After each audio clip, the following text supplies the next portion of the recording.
आपला भारत हा तरुणांचा देश आहे. राष्ट्राच्या जडणघडणीत युवकांचे योगदान नेहमीच महत्त्वपूर्ण ठरले आहे. ही नवी पिढी स्वतःसोबत देशाच्या प्रगतीलाही नवी दिशा देत आहे. पण मग या युवकांमध्ये ही ऊर्जा, इच्छाशक्ती, स्वप्न पूर्ण करण्याची धडपड आणि यासोबतच आपल्या राष्ट्रनिर्मितीसाठी समर्पणाची भावना, हे सगळं येतं तरी कुठून? याचं उत्तर आहे देशातील तरुणाईला सकारात्मकतेची शिकवण देणारे स्वामी विवेकानंद.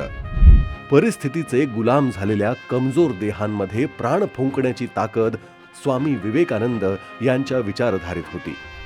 त्यांचे विचार ज्ञान, विज्ञान, तत्वज्ञान व अध्यात्माची प्रभावी सांगड घालून जीवनाची खरी व्याख्या समजावून सांगायचे.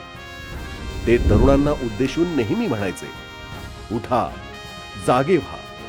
ध्येय प्राप्ती होत नाही तोवर थांबू नका. मी हे करू शकत नाही असं कधीही म्हणू नका, कारण तुमच्या अंतर्मनात प्रचंड शक्ती आहे. त्या शक्तीच्या जोरावर अशक्य ते शक्य करून दाखवा.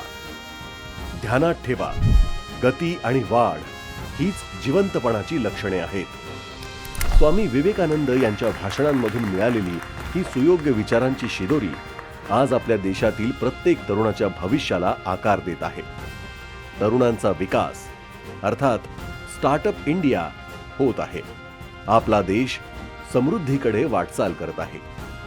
आज राष्ट्रीय युवा दिनी ज्ञान, विज्ञान, तत्वज्ञान व अध्यात्माची शाश्वत ज्योत, तरुणांचे प्रेरणास्थान, युगप्रवर्तक स्वामी विवेकानंद यांना जयंती दिनी कोटी कोटी नमन.